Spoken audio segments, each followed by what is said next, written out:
ఉత్తరాంధ్రలో కొంతమంది ఎమ్మెల్యేలు భూ కబ్జాలకు పాల్పడుతున్నారు, భూములు ఆక్రమిస్తున్నారు. ఇది కరెక్ట్ కాదు, ప్రజల్లో వ్యతిరేకత వస్తుంది, అధికారులు కరెక్ట్గా చర్యలు తీసుకోవట్లేదు. తెలుగుదేశం పార్టీ ఎమ్మెల్యేలు మాత్రమే ఈ పనికి పూనుకున్నారు. ఈ భూ కబ్జాలు లేకపోతే భూ ఆక్రమణలకు పాల్పడిన వ్యక్తులు తెలుగుదేశం పార్టీ ఎమ్మెల్యేలు అనేది ఇక్కడ చాలా స్పష్టంగా అర్థమవుతుంది. 25 మంది ఎమ్మెల్యేలు అక్కడ ఉత్తరాంధ్రలో తెలుగుదేశం పార్టీకి ఉన్నారు. హాయ్, అందరికీ నమస్కారం. నేను ట్రెడిషనల్ రాజకీయ నాయకుడిని కాదు అని మరొక్కసారి ఉప ముఖ్యమంత్రి వర్యులు శ్రీ పవన్ కళ్యాణ్ గారు నిరూపించారు. ఎందుకంటే సహజంగా రాజకీయాల్లో ఏదైనా ఉంటే పారదర్శకత కొంచెం తక్కువే ఉంటుంది.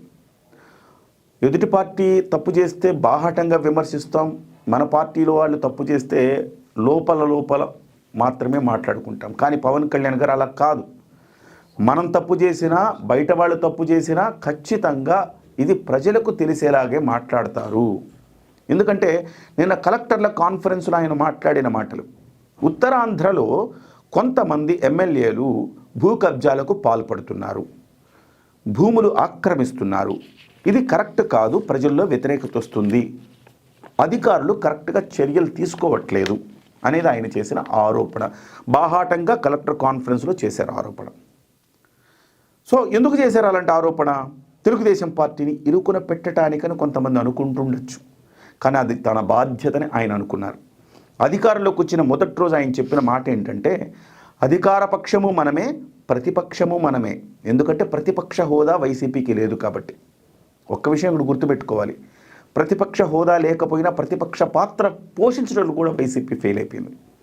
ఎప్పుడు దండయాత్రలు చేయడం తప్ప నిజంగా ప్రజలకు నష్టం చేకూరే అంశాలను వేలెత్తి చూపటంలో ఒక కన్స్ట్రక్టివ్ విమర్శలు చేయటంలో వైసీపీ ఎప్పుడు కూడా సక్సెస్ కాలేదు, అసలు వాటిని పట్టించుకోలేదు. సాక్షాత్తు డిప్యూటీ సీఎం, ఈ గవర్నమెంట్లో డిప్యూటీ సీఎంగా ఉన్న పవన్ కళ్యాణ్ గారు ఉత్తరాంధ్రలో ఎమ్మెల్యేల గురించి చెప్పారంటే డెఫినెట్గా ప్రతిపక్ష పాత్ర కూడా ఆయనే పోషిస్తున్నట్టే కదా. ఇక్కడ మనం అక్కడ అర్థం చేసుకోవాలి. మరి ఎవరిని అన్నారు ఆయన?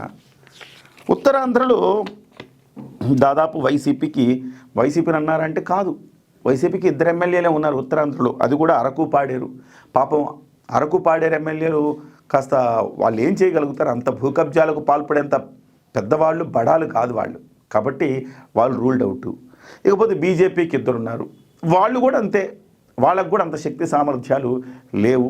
ఒకళ్ళన్న విష్ణుకుమార్ రాజు గారు, ఆయన విశాఖపట్నంలో ఉంటారు, ఆయన మీద కూడా గతంలో ఎప్పుడు ఇలాంటి ఆరోపణలు లేవు.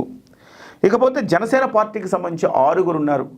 జనసేన పార్టీకి సంబంధించిన 6 ఉంటే ఖచ్చితంగా పవన్ కళ్యాణ్ గారి దృష్టికి వచ్చి ఉన్నప్పుడు వాళ్ళ ఎమ్మెల్యేలు ఇలాంటి పనికి పాల్పడి ఉంటే డెఫినెట్గా వాళ్ళ మీద చర్య తీసుకునేవారే. తీసుకోకుండా ఆయన సభలో చెప్పారు అంటే ఆయన వల్ల కాని అంశమే సభలో ప్రస్తావించారు. అంటే తెలుగుదేశం పార్టీ ఎమ్మెల్యేలు మాత్రమే ఈ పనికి పూనుకున్నారు. ఈ భూ కబ్జాలు లేకపోతే భూ ఆక్రమణలకు పాల్పడిన వ్యక్తులు తెలుగుదేశం పార్టీ ఎమ్మెల్యేలు అనేది ఇక్కడ చాలా స్పష్టంగా అర్థమవుతుంది. 25 మంది ఎమ్మెల్యేలు అక్కడ ఉత్తరాంధ్రలో తెలుగుదేశం పార్టీకి ఉన్నారు. సో వీళ్ళని కంట్రోల్ చేయలేరు కదా పవన్ కళ్యాణ్ గారు, అందుకోసం బాహాటంగా చెప్పాల్సి వచ్చింది.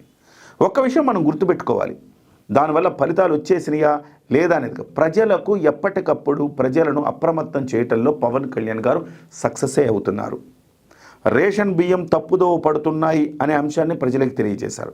ఇవాళ ఆయన చర్యలు తీసుకోలేదు. చాలామంది అన్నారు ఏమైంది, సీజ్ ద షిప్ అన్నాడని. లేదు, ఆయన ఇవాళ చర్యలు తీసుకోలేకపోవచ్చు, ఎందుకంటే రకరకాల ఒత్తిళ్ళు, ఆయన సొంత ప్రభుత్వం కాదు ఇది. బట్ ప్రజలకు జరుగుతున్న వాస్తవాలను తెలియచెప్పాడు. సో ఎవరెవరు అందులో ఉన్నారు, పాత్రధారులు ఎవరు చెప్పారు, తద్వారా ప్రజలే తర్వాత నిర్ణయించాలి. ఆ తర్వాత ఎర్రచందనం స్మగ్లింగ్ గురించి బయటపెట్టాడు, అటవీ భూముల ఆక్రమణ గురించి బయటపెట్టారు. చివరికి ప్రజల్లో స్పందన వచ్చి ఎర్రచందనం దుంగల్ని తీసుకెళ్తున్న వాళ్ళని తరిమి కొట్టి వాళ్ళని మళ్ళీ పోలీసులకు అప్పగించారు ప్రజలు చిత్తూరు జిల్లాలో. అంతటి అవేర్నెస్ తీసుకొస్తూ ఉన్నారు. ఇవాళ మళ్ళీ ఆయన భీమవరంలో సివిల్ మ్యాటర్స్లో పోలీసులు జోక్యం చేసుకోవడం గురించి మాట్లాడారు. అలాగే చాలా చోట్ల ఎమ్మెల్యేలు ఇట్లా భూములు ఆక్రమిస్తున్నారు, సివిల్ తగాదాలకు సంబంధించిన పంచాయతీ చేస్తున్నారనే అంశాన్ని గతంలో కూడా చెప్పారు. ఇప్పుడు ఉత్తరాంధ్రకు సంబంధించి చాలా స్పష్టంగా చెప్పడం జరిగింది. వెంటనే చంద్రబాబు నాయుడు గారు సరిదిద్దుకునే ప్రయత్నం చేశారు, సీరియస్ అయ్యారు, అధికారులకు ఆదేశాలు జారీ చేశారు. డెఫినెట్గా వెంటనే మీరు దీని మీద కఠినంగా వ్యవహరించాలని చెప్పారు. కానీ కఠినంగా వ్యవహరించడం సాధ్యమైద్దా? ఏ ఎమ్మెల్యే ఆ ఎమ్మెల్యేకి కావాల్సిన అధికారులని అక్కడ ఎస్ఐలు కావచ్చు, సిఐలు కావచ్చు, సో ఆ స్థాయిల్లో ఏ స్థాయి కావాలంటే ఆ స్థాయిలో వాళ్లకు సంబంధించి వాళ్ళకు అనుకూలంగా ఉండే అధికారులను వేసుకున్నప్పుడు అధికారులు వీళ్ళ మీద చర్యలు తీసుకోగలుగుతారా? తీసుకోలేకపోతే ఏంటి పరిస్థితి?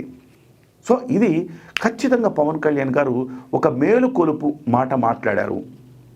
తెలుగుదేశం పార్టీ బాధపడితే ప్రయోజనం లేదు. ఎందుకంటే ఇవాళ ఏ ఎమ్మెల్యే మీద వ్యతిరేకత మొదలైనా కానీ అదంతా కూడా ప్రభుత్వం మీద వ్యతిరేకతగా మారితే పవన్ కళ్యాణ్ గారు కూడా నష్టపోవాల్సి వస్తుంది. బట్ అందుకే ఎప్పటికప్పుడు అలార్మింగ్ సిచ్యుయేషన్లో ఉన్నది అని చెప్పి తెలియచేయటం ఆయన బాధ్యత కాబట్టి తెలియజేస్తున్నారు. అధికార పక్షంలో ఉంటూ కూడా ప్రతిపక్షంగా ఆయన మాట్లాడుతూ ఉన్నారు. అంటే సొంతంగా ఎప్పటికప్పుడు రిపేర్ చేసుకుంటూ ముందుకెళ్తున్నారు. రాబోయే 15 ఏళ్ల కాలానికి అధికారంలో ఉండాలి అంటే ఈ రకమైన సెల్ఫ్ చెక్లు అవసరం కాబట్టే పవన్ కళ్యాణ్ గారు ఇంత బాహాటంగా చెప్పారు. సో ఇప్పుడు అధికారులకు ఆదేశాలు చంద్రబాబు గారు స్వయంగా ఇచ్చారు కాబట్టి అధికారులు ఇవాళ తప్పనిసరి పరిస్థితుల్లో చర్యలు తీసుకోవాల్సి వస్తుంది. ఎక్కడైనా చర్యలు తీసుకోలేకపోతే పంచాయతీ సీఎం గారు దాకా వెళుతుంది. మొత్తం మీద దీనికైతే చెక్ పడినట్టే అని మనం భావించాలి.